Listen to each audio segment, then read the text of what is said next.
once Bob and Doug arrive at the station, they'll be greeted by astronaut Chris Cassidy. But before we do that, let's toss to a briefing.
Hello, everyone.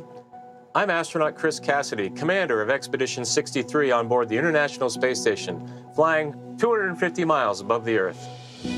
Like you, I'm excited about today's launch and the possibilities it will bring to America and to the world. But also, I'm very excited that two close friends will be arriving and joining the crew. I had the privilege of flying with Doug Hurley on both of our first shuttle missions back in 2009. Together, we came to the International Space Station and helped construct the amazing facility that it is today. Although this will be my first mission with Bob, it was my honor to follow him as the chief of the office when he left back in 2015 to begin training for this amazing mission. Personally, I've been very fortunate to fly in two different spacecraft. Launching from America on the shuttle, and most recently launching from Kazakhstan in the Soyuz. But I can't tell you how exciting it is to know that we're once again launching Americans from the coast of Florida. And finally, here's a story I'd like to share with you. Back in 1981, John Young and Bob Crippen launched on Space Shuttle Columbia, the very first space shuttle flight, marking the last time we flew Americans on a brand new vehicle. 434, Mike, Q-48. Roger. With them, they flew an American flag, representing America's technical prowess. Roger roll, Atlanta. 30 years later, that same flag was flown to the International Space Station. This flag remains here today, waiting for Bob and Doug.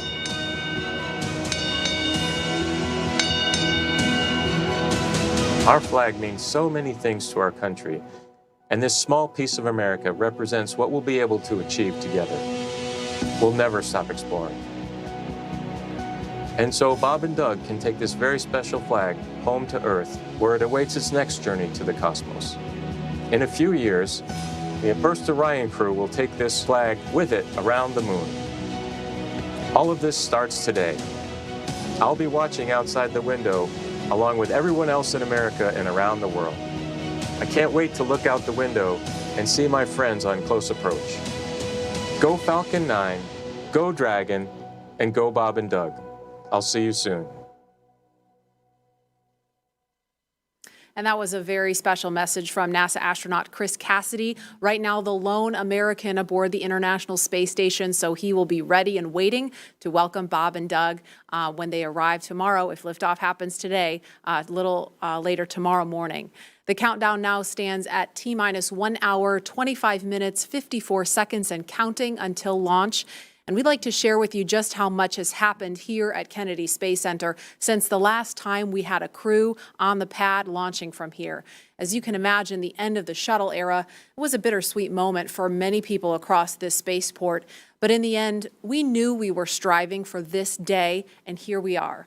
Joining us now is Kennedy Space Center's Deputy Director, Janet Petro, on the comeback we've seen across Florida's Space Coast. She's with Daryl Nail now at OSB-2. Daryl? Yeah, thank you, Marie. Janet, you were just telling me you were there at the crew walkout. Tell me a little bit about what you saw between the astronauts and their families?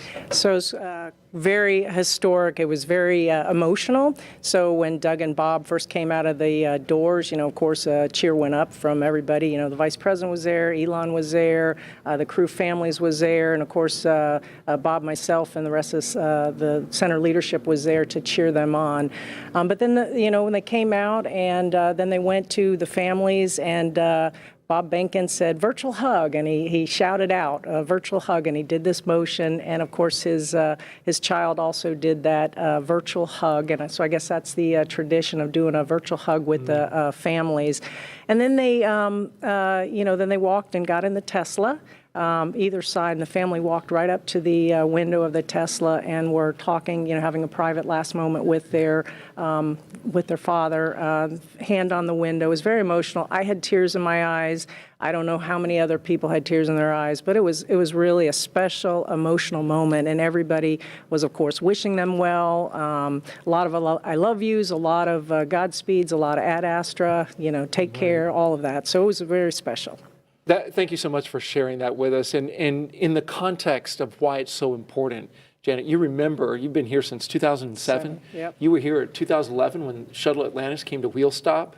I've talked to my uncle and father who worked out here. Layoff notices went out like the next day when the shuttle came to a stop. It was a very sad time. Bob Cabana, the director here, called it depressing. Tell me about that time and how far we've come.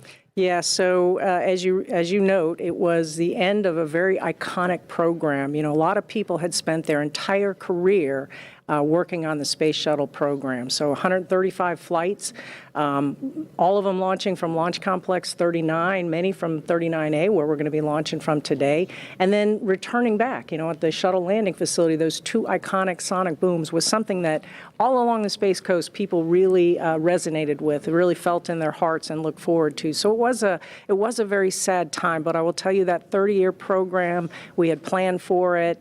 The workforce was incredible. There was a lot of people who, as I said, spent their entire career here, and they wanted to safely fly that shuttle out, and then they retired. There was also another large group of people that just wanted to put on their resume that they had been privileged to work on the Space Shuttle. So the workforce I was incredibly proud of, because they were resilient, they were dedicated, they were committed to safely flying out that shuttle. They didn't skip any steps. And regardless, as you said, that they knew they were getting their layoff notices. I think it landed on a Wednesday. They were getting their layoff notice on a Friday. They were in it till the end to make sure we safely flew it out. And of course, we had 14,000 workers out here then, which we have a lot fewer here today. And of course, our guest operations, you remember those last shuttle flights, everybody around the country wanted to be a part of that experience. And we at the center really leaned forward to maximize how many people we could get both on site and never mind how many people were lined up at the beaches all along the river to watch that last flight. And of course, today with COVID, unfortunately, we weren't able to have any on-site guest operations, which was pretty sad for this historic flight. But I'll bet that there's a ton of people watching from the beaches or from even their TV as we launch here today. I'm sure there is. And tribute to your leadership and Bob Cabana's as well. Getting things turned around here as a multi-user spaceport, getting the commercial entities in here. We appreciate all that you've done to make that happen. Janet Petro, appreciate you being here. Thank you, Daryl. All right, Marie, we'll toss it back to you. All right, thanks, Daryl. And as NASA and SpaceX have worked for years to get to this moment, today's mission opens the door to an entirely new era in human spaceflight, not only for astronauts, but someday for the general public as well. From the beginning, it has been our mission at SpaceX to help make humanity a multiplanetary species. And today's mission is an important step towards that goal. The key to opening up space access for people like you and me is reusability. Without it, traveling to space is just far too expensive for the average person to do. Imagine how expensive a flight from LA to New York would be if you had to throw the plane away after a single trip. A lot. Yeah, exactly. That ticket would cost hundreds of millions of dollars, and almost no one could ever afford to fly. Both the Dragon spacecraft and the Falcon 9 rocket are designed to be reusable, which not only improves the reliability of the vehicles in that they're flight proven again and again, but it also drives down cost. This is essential to enabling not just a handful of people, but rather hundreds of thousands of people to get out there and to explore the moon, Mars, beyond. And I, for one, it is my dream to visit Jupiter's ocean moon, Europa. Leland, you're one of the lucky Earthlings that's had the opportunity to get off the planet and go explore. Where would you like to go next?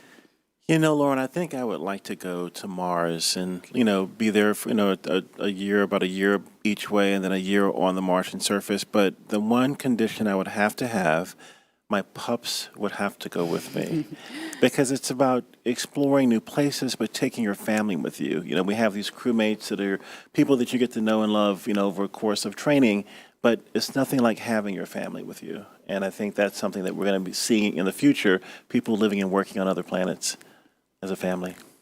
I think Absolutely. there are a lot of people who want to see your dogs with you in space. Well, we've seen them in an official portrait. I know that the dogs came in with you to take a picture in your spacesuit back in the day. Yeah, There it is. We kind of snuck them in, no dogs allowed at NASA.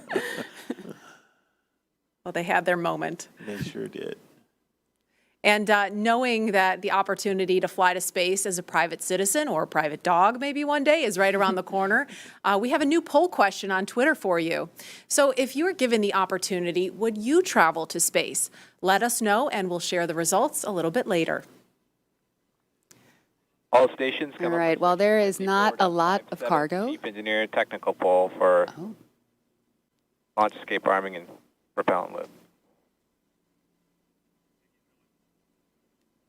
All right, now while there's not a lot of cargo in today's mission, Dragon is carrying 2 special payloads, aside from Bob and Doug, of course. The first is a series of custom art pieces entitled Humankind by Los Angeles artist Tristan Eaton. These indestructible, double-sided paintings are made from gold, brass, and aluminum, and they celebrate how far humanity has come, as well as how far we still have to go. It includes a beautiful homage to the Saturn V rocket, as well as a nod to Bob and Doug's current ride to space. You can find more images and information about these pieces on SpaceX's social channels. Next, in the spirit of inspiring the next generation of explorers, we wanted to celebrate the class of 2020, from kindergarten all the way through graduate school. SpaceX and NASA invited students from around the world to submit their photo to fly on America's first human spaceflight in nearly a decade. Each graduate's photo was used to create a mosaic image of the planet Earth, which we printed, and is being flown aboard Bob and Doug's flight on the Crew Dragon spacecraft. We received nearly 100,000 photos. So thank you and congratulations to all the world's graduates. I am so proud of what we're doing today. And I think about regular people flying in space on a SpaceX rocket one day. When I first went to space, I thought my primary task of installing the Columbus laboratory would be my aha moment, but it was when Peggy Whitson invited us over to the Russian segment to have a meal. She said, "You guys bring the rehydrated vegetables, we'll have the meat." And we're doing this, having this meal, and it's with African American, Asian American, French, German, Russian, the first female commander breaking bread at 17,500 miles an hour, going around the planet every 90 minutes.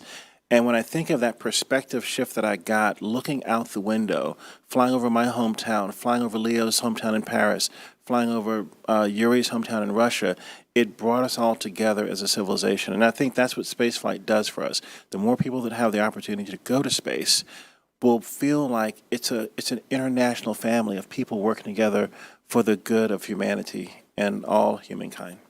Absolutely, and it's exactly what that piece of art was all about. Yeah. And following today's mission, we will be one step closer to a future where we can all have that experience. We can all have that orbital perspective and the ability to explore new worlds. In just over an hour from now, Bob and Doug will be the first people to launch on an American vehicle in almost a decade. For the team at SpaceX, it's really hard to put into words how honored we feel about the trust that Bob, Doug, and NASA have put into our team to carry out this critical mission.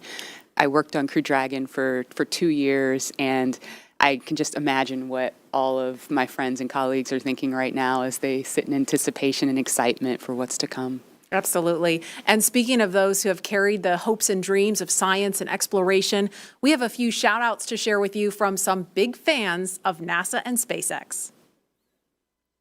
Wow, we're making history again. The NASA program. I am there with you guys in spirit.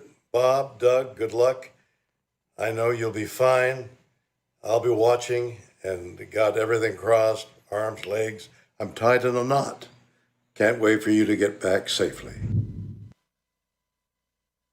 This is the first time a U.S.-built rocket has taken people into space in 9 years. It's quite an accomplishment.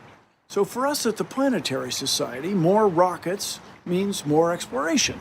More people in space means more exploration. More countries involved in the endeavor of spaceflight means more exploration.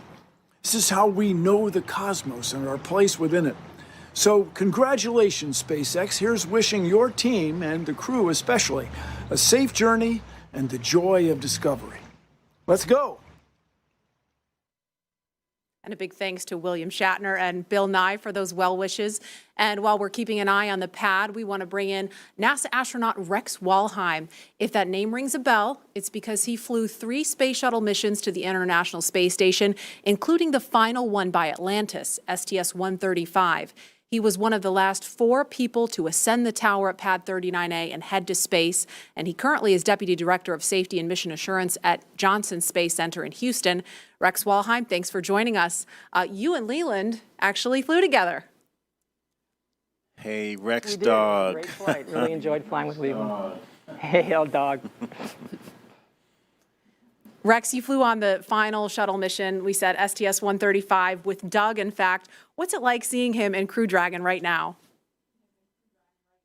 It's great. This is what we've been looking forward to. You know, after the end of the shuttle program, you know, it was a very important time where we wanted to transition to this commercialization of space flight to allow these commercial companies to take our astronauts to and from the space station. So in the 9 years we've had since we last landed on Atlantis, we've really worked hard for that. We've worked with our SpaceX partners and our Boeing partners, and here we are. Today's the day. We're taking that first step in this new era. What do you remember most about launch day for STS-135? I think it was just you felt the weight of it. The space shuttle was a storied program, 135 flights.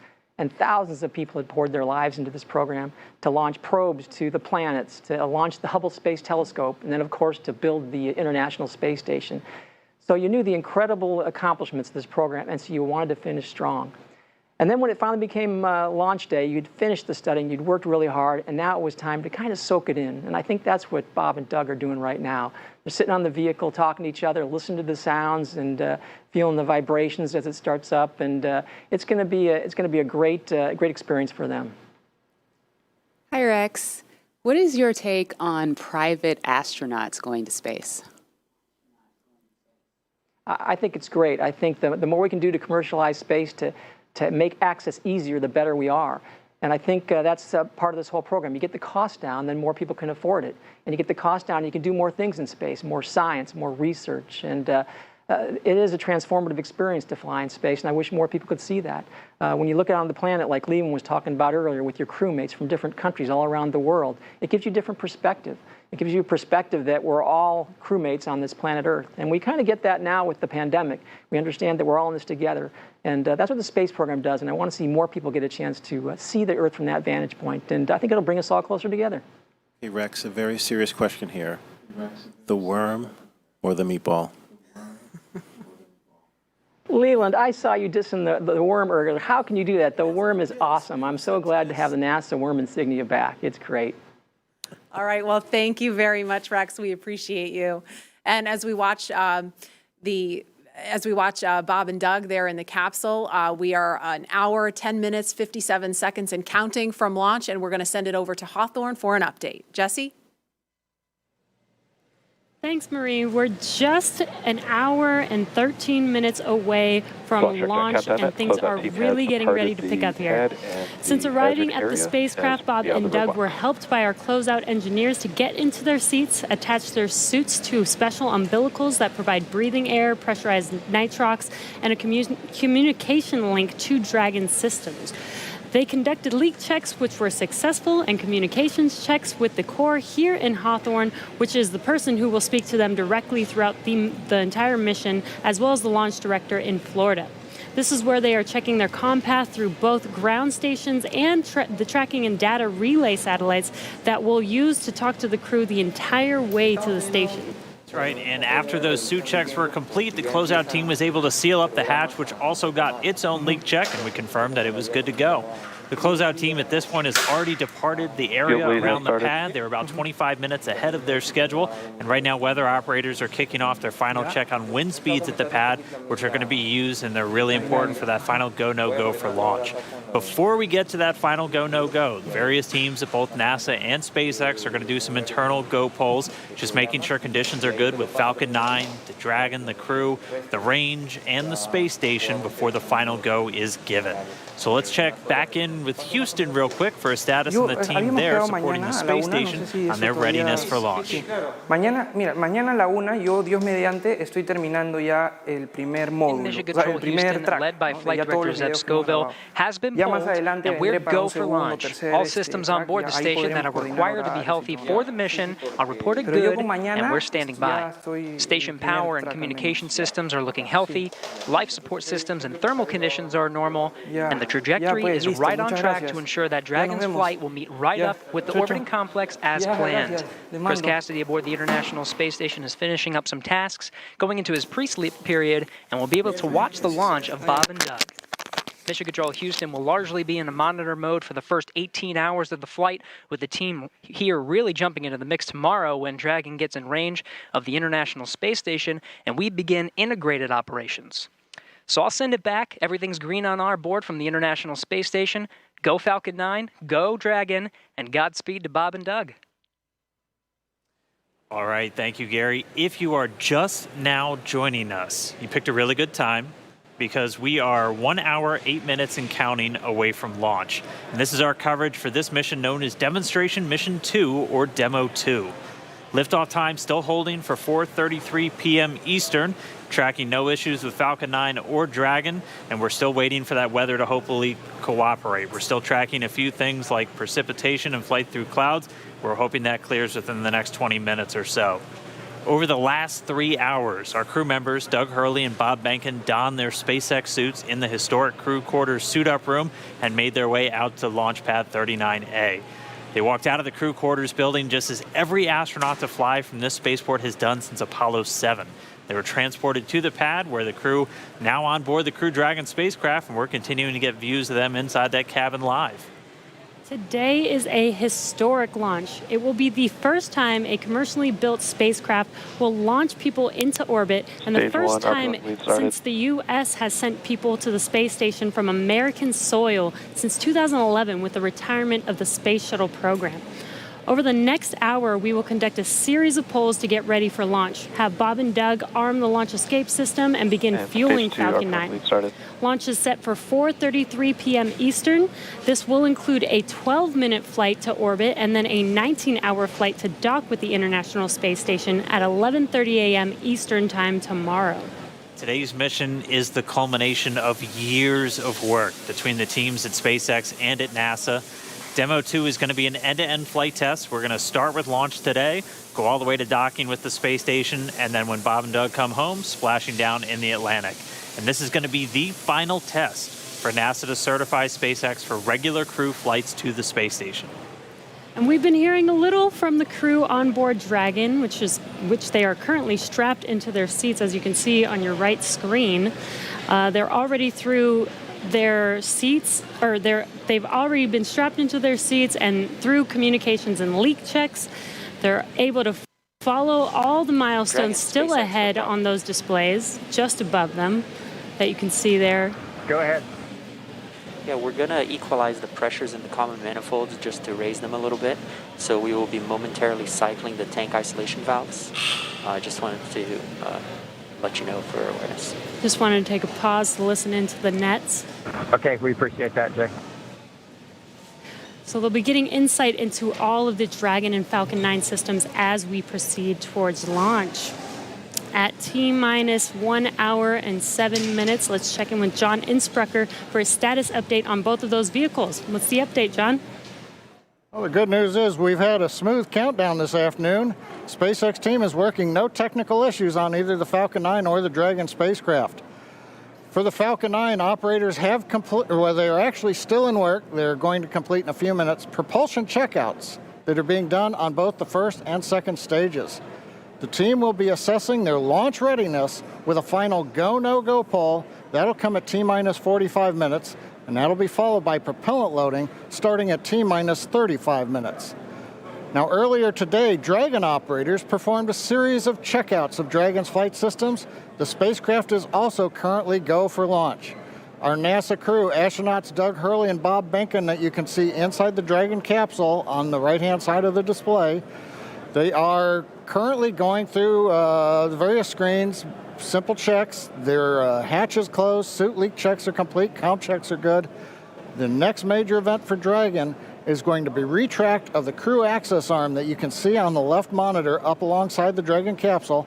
That's going to happen somewhere between 45 and 42 minutes before liftoff. Now, the big one right now is the range. The range is currently red for launch from historic pad 39A. Now, the air and the sea space is clear, and the worldwide network of ground stations, as well as the tracking and data relay satellites, they are ready to support Dragon as it heads into orbit. But the range is red for the weather. We recently did clear, we went green for lightning, but we are still violating several constraints: rain, cumulus crowds, field mills, which is essentially you can tell that the atmosphere is energized around the launch site. We are expecting that we'll possibly clear that. We're going to hear a weather briefing at 1 hour with the expectation that those conditions may clear shortly afterwards and allow us to move into propellant loading. Also, we've been releasing balloons. What we're seeing at the upper altitudes is conditions look good for Falcon 9 with Dragon. No concerns have been expressed by the GNC guidance team right now. Now, as a reminder, today we have an instantaneous launch window at 4:33:35 Eastern Daylight Saving Time, or just past 33 minutes after the upcoming hour. So we get one chance at it today. But currently, T-minus 1 hour and 3 minutes, just passing that. Falcon 9, Dragon are go. The range is ready to support, but now we're waiting on the weather as we've been expecting all afternoon. Thanks, John. We've got an extensive history now of flying Falcon 9 from the Florida coast, and just last year completed a test run of the mission that we're less than an hour from beginning here today. Yeah, the purpose of that mission was to demonstrate Dragon's capability to safely and reliably fly to and from the International Space Station. The success of Demo-1 was a really exciting moment, and it paved the way for today's mission, where we are just moments away, hopefully if we get that weather, from flying U.S. astronauts from U.S. soil for the first time since 2011. Dragon and Falcon 9 together have years of operational experience, or what we refer to as flight heritage. As I mentioned earlier, SpaceX has successfully completed 21 flights of Dragon to and from orbit since 2010, including 20 trips to the International Space Station. Not only have we conducted thousands of hours of testing, we've also enhanced and added a number of safety features to Dragon. Much of what was learned with the cargo Dragon was leveraged in the design of this vehicle. Cycling is complete, expected behavior, and wanted to hear if you were able to hear those. We actually did, Jay. We were just making a comment about that. I heard some clicking, and Bob watched it on the systems display, so absolutely. Copy all. And that again right there, that's the crew talking to the core here in Hawthorne, California, who's going to be talking to them throughout their ascent uphill today. So they were just doing a quick checkout. Bob and Doug confirmed they were able to hear it. Sounds like everything's still good, so still no issues with Falcon or Dragon. Back to what we were talking through as we're describing these systems, a lot of what SpaceX did with Cargo Dragon has been leveraged into this Crew Dragon. The vehicle is designed to be fully autonomous, which means it can basically fly itself, but it also features a full manual override capability if the crew needs to take control in case of emergency. Many of the other enhancements help towards SpaceX's goal of reusability and less refurbishment time between missions. So let's take a closer look at some of these advancements. Standing at almost 27 feet tall from bottom of the trunk to top of the nose cone, Crew Dragon's composed of two main elements. We have the capsule up top, which is designed to hold the crew and any pressurized cargo, and then an unpressurized section known as the trunk on the bottom. And the nose cone at the top of the capsule protects the docking system as well as the guidance navigation control system, or what we call GNC. The nose cone opens for docking and remains attached to the Crew Dragon spacecraft, unlike the previous version of Dragon, and that helps towards our reusability Dragon efforts. SpaceX, we are at T-minus 1 hour. We are go for section 6. When ready, report go for launch. SpaceX Dragon will put section 6 in work. So the crew just has a couple checks, Copy. and when they are ready for launch, we're going to hear them report to the core that they are go for launch. Continuing to walk you through the Dragon spacecraft, opposite of that nose cone is the trunk. We can see it on the left-hand screen there, where it's kind of split right down the middle with the left side black and the right side white. The trunk provides an attachment point to Falcon 9, the Dragon capsule, and can carry any cargo uphill. On the outside, one half of the trunk contains a radiator that rejects heat from the active thermal control system into space using SpaceX's new Pica tiling technology. The other half contains solar cells that are used to charge the spacecraft's batteries during flight. SpaceX Dragon, Bob and I are go for launch. And you heard that call out right Copy, there. go for launch. Next up will be the go no go pull at T-minus 45. Bob and Doug are go for launch, and next up, We're holding in step 6.5. you're hearing it live from the nets. This is amazing, very exciting. The spacecraft is designed to accommodate up to 7 crew members with modular seats that can be removed and replaced by additional cargo. The seats are made of carbon fiber and will be custom sized for any crew members flying on board. That control panel that's centered between the pilot and commander seats consists of 3 touchscreen displays, and that just again allows the crew to operate the vehicle and fly it manually, but also look at all of their procedures, relative position over the Earth, the space station, any alarms, alerts, anything that they could possibly want to do on Dragon is through those touchscreens. And lastly, our Super Draco launch escape system is a key safety feature of Crew Dragon, giving the crew the ability to safely escape from the time of launch all the way to orbit. Listo. Sí, estoy más emocionado que los astronautas, te lo juro. Work a little bit earlier this year on that in-flight abort test. As we look to the future beyond this test flight, the first operational SpaceX crewed mission for NASA will be a little bit later this year. Bueno, esta es la cápsula más segura de la historia. Tiene sus cohetes que si la cápsula misma, de manera automática, detecta que algo está mal, se separa y listo. Nunca antes había habido... ¿Tú has ido al museo del Smithsoniano en Nueva York a ver el Apolo? Era una lata gaseosa, compadre. O sea, los astronautas no tenían mucho que hacer, ¿eh? O sea, esta cosa es otra generación. No, el Apolo era una lata de aluminio con botones para que se sientan bien, porque o sea, en realidad los botones no hacían mucho. Again, this is to review and confirm the violation launch commit criteria. We are tracking one issue of weather still.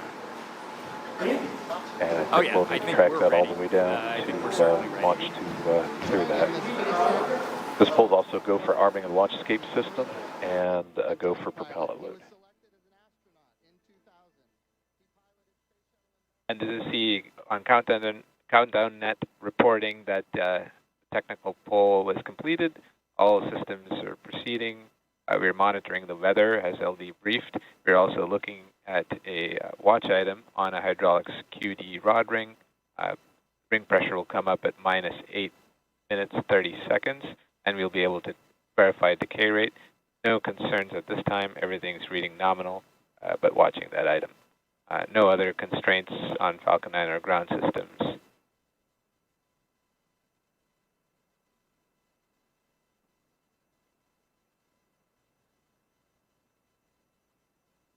Stage 2 RP1 bleed is complete.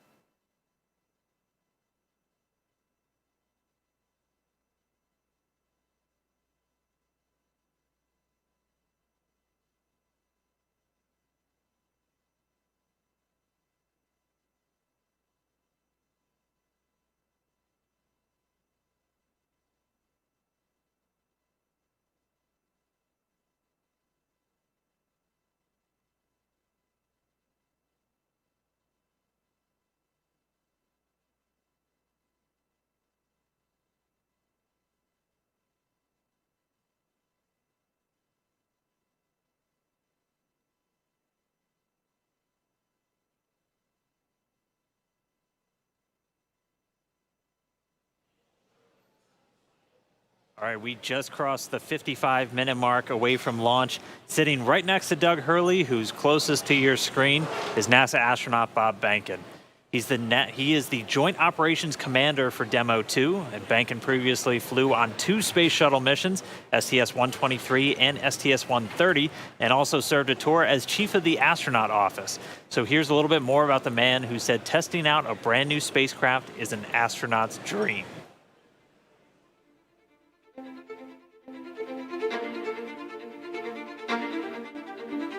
When you go through the launch day preparations, there's a lot of moments that kind of stand out to you. One is the kind of the celebratory piece of it, which is that you're walking out of the suit up room and getting in the vehicle that's going to take you to the launch pad. When you close the hatch, that's really when Doug and I are in the vehicle, and it's our vehicle, and we're really in control of the mission at that point. Test pilots, their task proved that man could fly into orbit around the Earth and return live and well to talk about it. There's always a balance of managing risk as you go forward to execute a test point and figuring out a way to collect the data. We hear a sound. Okay, is that sound an expected sound? Or we see a light, is that light an expected light? What's the source of it? Does it sync up with something else that's going on or not? So trying to dissect all of that in real time in your head is, a lot of things happen like that on launching of a vehicle. From St. Anne, Missouri, he is an Air Force colonel and flight test engineer. He flew aboard Space Shuttle Endeavour twice. Introducing NASA astronaut Bob Behnken.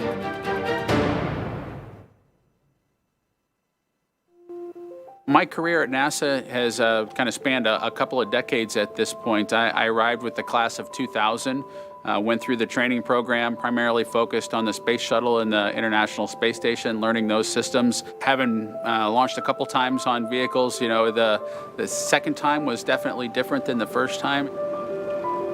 You can feel a little bit guilty of, hey, should I study one more thing? Or is there one more piece of information I should get? Am I really prepared or not? So that's definitely different between where I was on my first flight and where I'm at right now. It's been really interesting, I think, for both my wife and I to have gone through the process of seeing each other launch in space. I've seen her take that risk and had it be in front of her, and I've done that to her. And there's just something different about watching a rocket launch when there are people on board. You feel a little bit differently about the pit of your stomach, and I can only tell you it's multiplied significantly when it's somebody that you know, and then somebody, of course, that's a family member. It's even multiplied more. For me personally, as a spouse, watching everything that Bob has put into this over the last 5 years, the dedication that he's shown, the perseverance is pretty special. For both of us, though, the way our minds work, it won't be until sort of the mission is complete that you have really a chance to savor it and celebrate it. This is a huge accomplishment for being part of the demonstration mission of a brand new vehicle. It's going to be amazing. Without a partner that has that same appreciation, I think it can be challenging for some folks. There's a lot of work and a lot of time that takes away from family that my spouse appreciates, and I love her for that.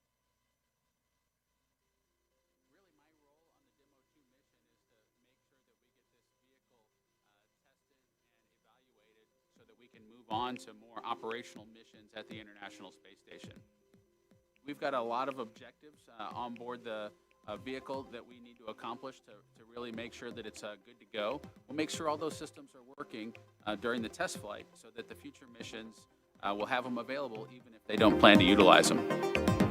Through years of the NASA team, I'm helping to share that experience and teaching them the lessons that we've learned by going through this. Now there's another capability in the U.S. besides NASA to operate something of this magnitude.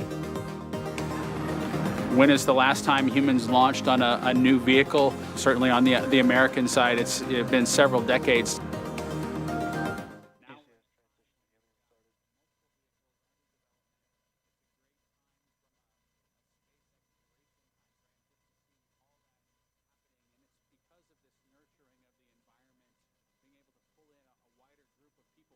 Contribute towards human spaceflight. It's a super cool time.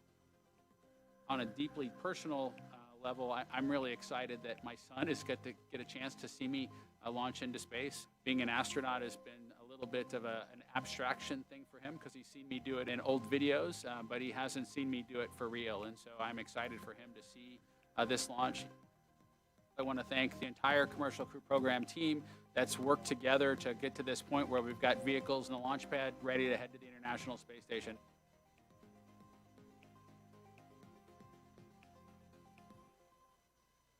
We're just over 49.5 minutes away from launch of the Falcon 9 carrying Dragon to the space station. Right now, the launch director and the launch team are preparing for a readiness for launch poll. In this poll, the 13 members of the launch team will electronically indicate a go for launch. This is also the go for propellant load. Now, we're going to hear that in a couple of minutes, so while we wait, we are tracking you watching from all over the country. We're seeing large numbers of you logging on or tuning in from coast to coast, as well as around the world. We want to know, is this your first time watching a launch live? If not, how many have you seen before? Tell us using the hashtag LaunchAmerica from your favorite social media website.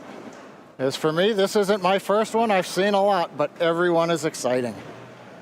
Now, coming up, we're going to go into a readiness poll, as I mentioned. Currently, right now, on other nets, the SpaceX launch director is checking to verify the Dragon team is ready and that the NASA launch management team is ready. They'll come back at about T-minus 47 minutes with instructions to the SpaceX Falcon 9 team to make their final assessments.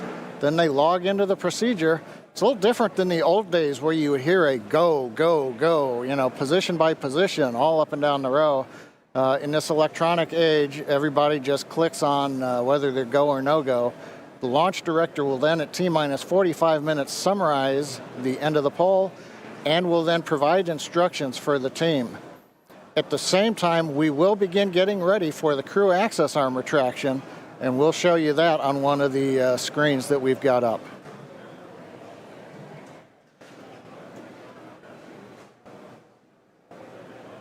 Now, currently, we are continuing to monitor the weather. The weather is still red.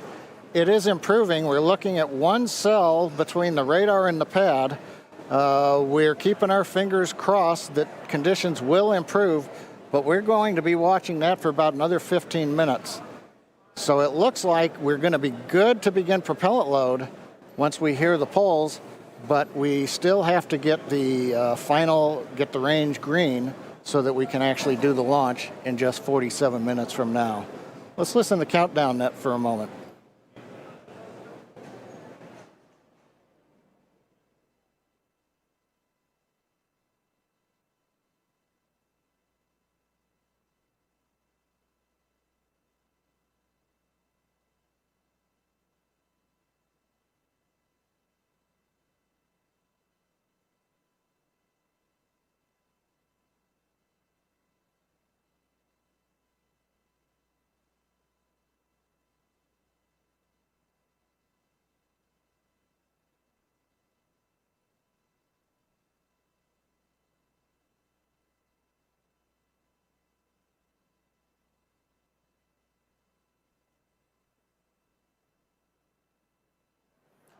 Right now, coming up on 46 minutes, 10 seconds before launch. Didn't hear any significant chatter coming over countdown one. Yes, launch director in the countdown net. Poll is complete, and we have a go to proceed with propellant load. Launch control, proceed with swing in the crew arm. Arming crew arm movement for T-minus 45 minutes. Thank you, launch control. A reminder in control room on hold and launch escape protocol. For non-urgent no-go conditions, brief CE or LD, and it will approve aborting the launch auto sequence and proceed to launch abort. For urgent issues affecting the safety of the operation, operators shall call hold on the countdown net. Launch control will abort the launch auto sequence immediately and proceed into the launch abort auto sequence. Operators shall also advise the launch director whether structural breakup or fire is imminent or occurring per Dragon manual escape flight rules. Remainder on fire alarm instructions. Here in Fire Room 4, in the event of a fire alarm, key operators, previously briefed, will remain at their post while the alarm is evaluated.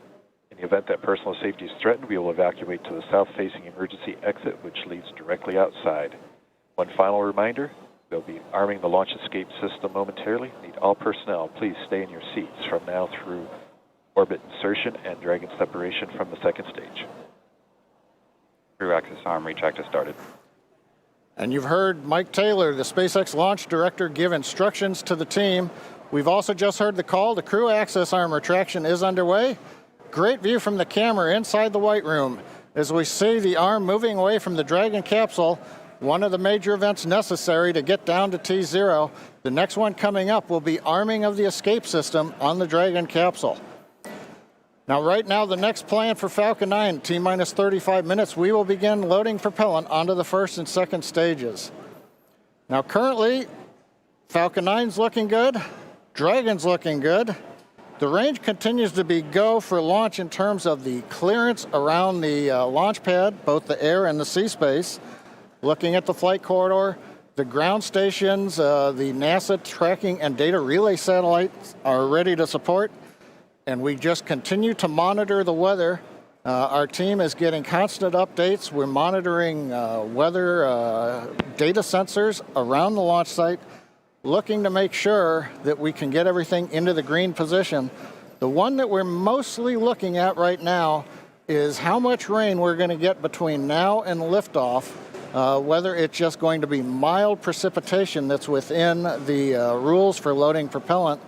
That's what the expectation is, but we're going to continue to watch that. So fingers crossed, but right now coming up at T-minus 43 minutes, 18 seconds and counting, everything but the weather's go, and the weather is trending in the right direction. So we've got our fingers crossed here.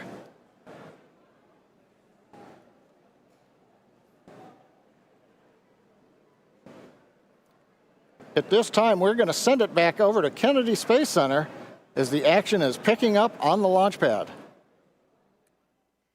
Thanks, John I. Now that countdown clock is continuing to tick, and we are 42 minutes and 46 seconds away from launch.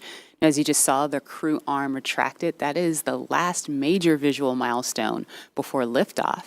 And we should be hearing out on the net soon confirmation that the launch escape system is armed. When that happens, all 8 of the Super Draco throttle valves are opened, which means that those engines can ignite. For section 7. Okay.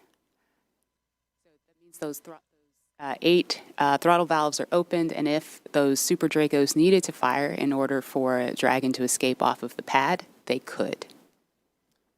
And so things running just a little bit ahead of schedule right now. Fuel bleed is complete.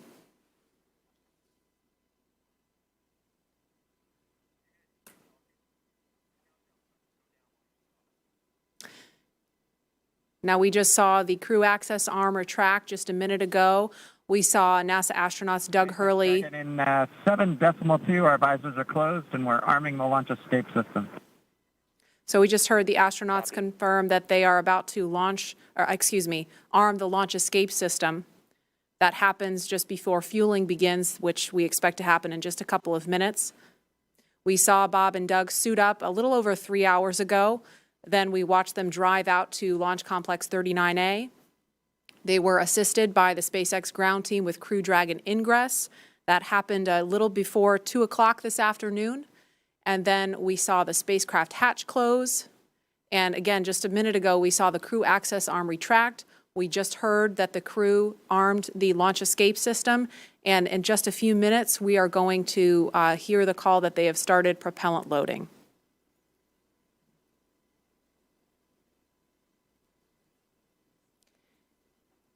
Launch escape system is verified armed.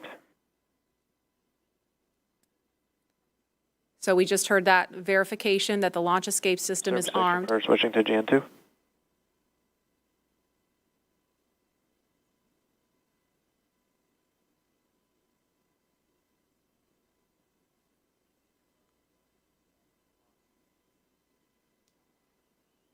And we are going to send it over to Hawthorne to take us through prop loading. Jesse?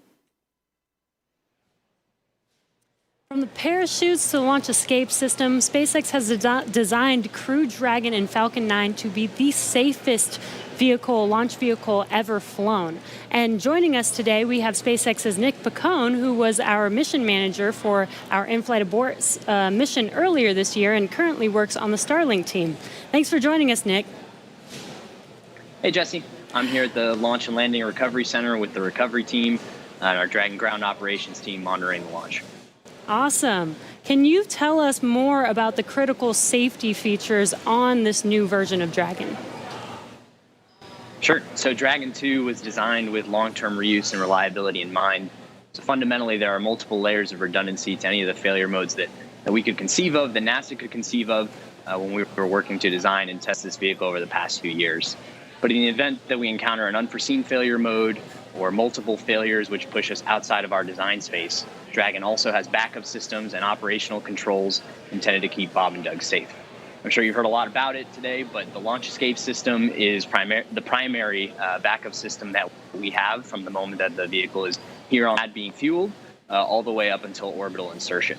At a high level, the launch escape system, in the event of a major Falcon anomaly or emergency, will terminate Falcon thrust, separate Dragon from Falcon, and it'll use Dragon's 8 Super Draco engines to quickly pull the vehicle away from any kind of Falcon anomaly.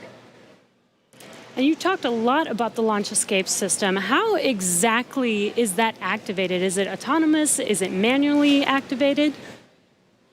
Definitely. So for this system to work as designed, you have to remember that the vehicle could be flying at hundreds or thousands of miles an hour through the lower atmosphere.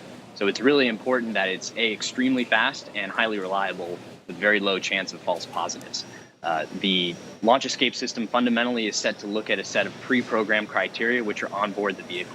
Dragon and Falcon are looking at high rate telemetry, looking for abnormal vehicle dynamics, loss of communication between critical systems, or manual commanding. Our launch director and chief engineer, who you've heard a lot from today, are capable of sending a manual command to Dragon to initiate a launch escape. And Bob and Doug are also always able to actuate the launch escape handle and initiate a launch escape themselves as well. Now that the system is armed, all of this is currently active on the vehicle. Wow, it sounds like there's a lot that goes into it. And we did have an in-flight abort test earlier this year to test this out. Can you tell us what we learned from that test? Definitely. It was possibly the most flight-like test of an orbital-class booster in history. It was a fully flight-like test using a full Falcon 9 rocket, which we had to knowingly destroy in order to get this fully integrated system. For folks who didn't get a chance to see it, the vehicle followed a normal crew launch trajectory, about a minute and a half. We had Dragon autonomously trigger the launch escape system based on a reconfiguration of those triggers I was just talking about. For propellant and load. thankfully, we had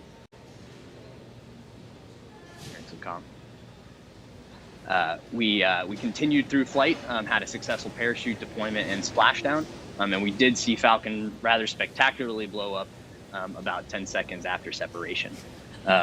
It's important to recognize that all of that happens from command to actual separation of the vehicle in under half a second. Wow, yeah, that sounds amazing. Thank you so much, Nick, for joining us and talking through those details with us. Enjoy the launch today. So we're going to send it back to KSC with Lauren. Thank you, Jesse. We are about a minute and a half away from propellant load. At T-minus 35 minutes, we should hear the call out on the nets that propellant load has started. So that's about a minute and 13 seconds away.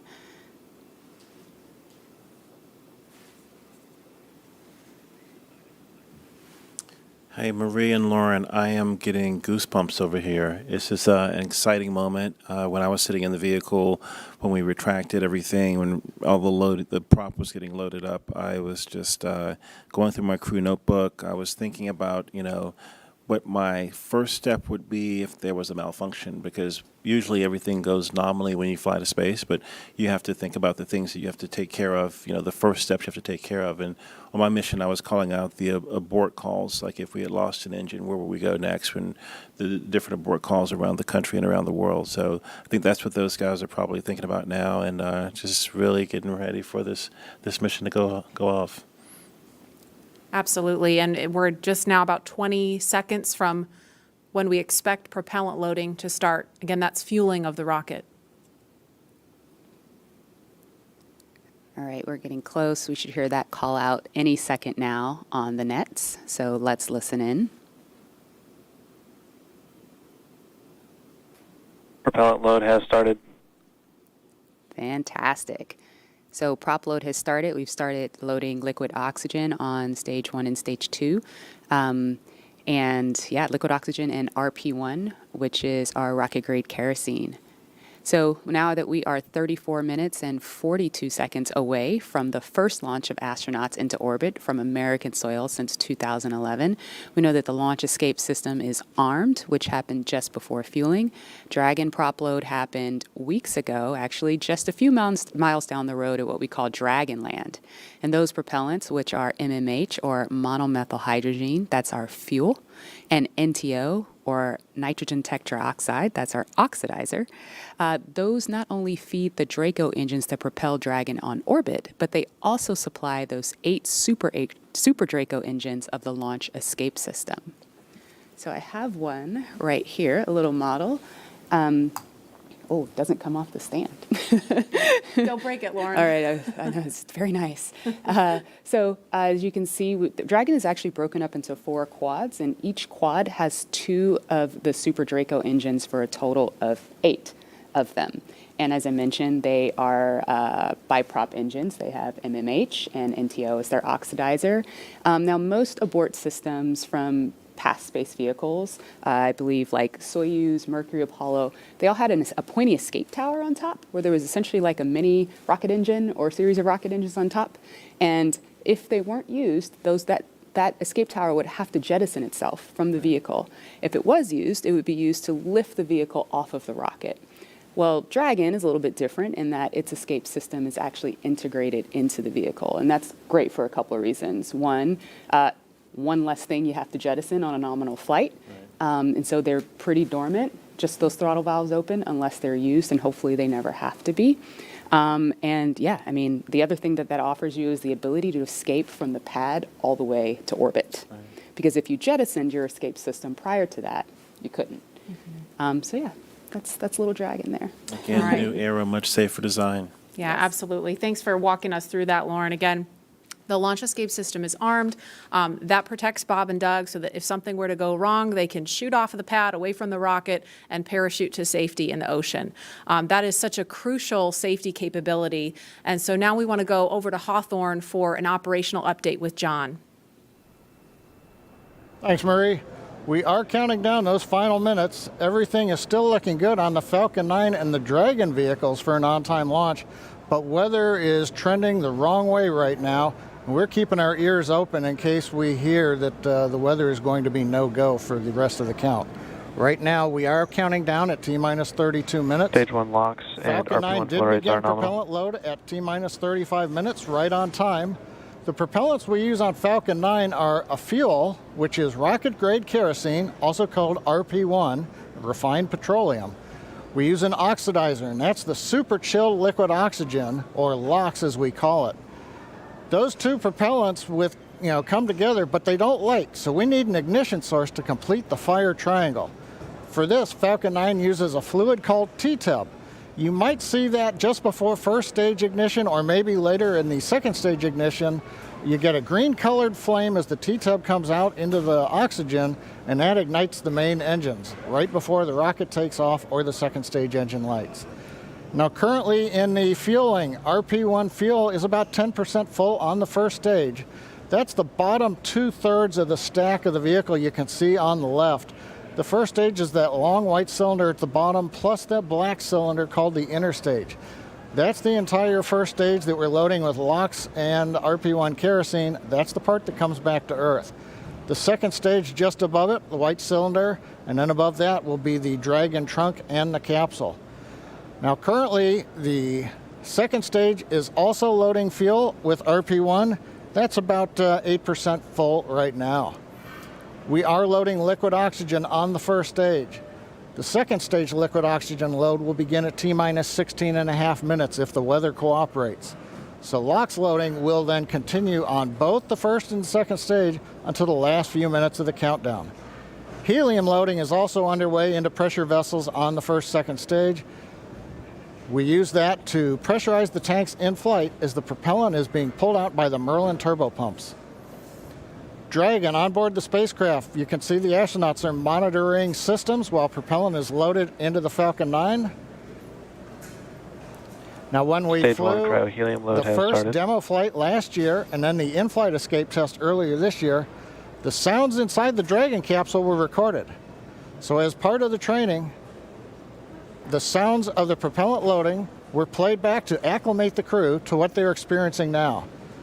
I'm listening to some discussion on one of the back nets, trying to track where we are with the weather criteria.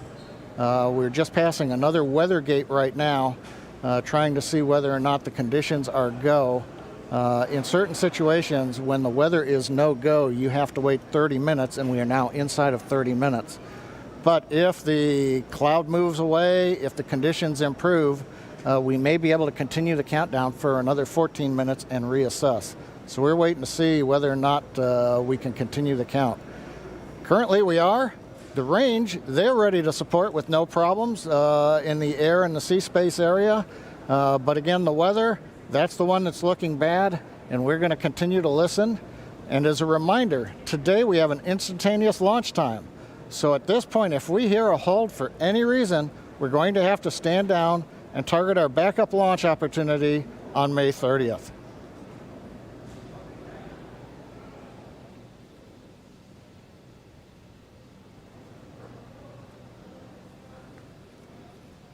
For Demo 2, Bob and Doug's flight to station will take about 19 hours, and their journey is fairly similar to the trip our cargo Dragon makes back and forth to the International Space Station, with two noticeable differences: docking and splashdown.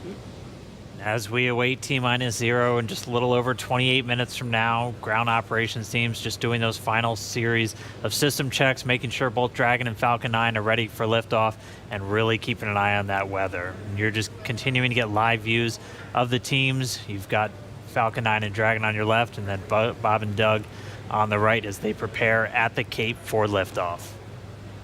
Once we hit T0 and a successful launch occurs, we will watch Falcon 9 and Dragon make their ascent until Falcon 9 and first and second stages separate and send Dragon on its way to the space station. And once it gets on orbit, mission operators will prepare Dragon for on-orbit operations, where Dragon will execute a series of burns that are going to gradually raise its orbit to align more closely with the International Space Station. And you're seeing some of that track in the animation on your screen right now. After doing enough of those burns, they'll put Dragon... Oh, sounds like we're going to get a weather update real quick for the crew.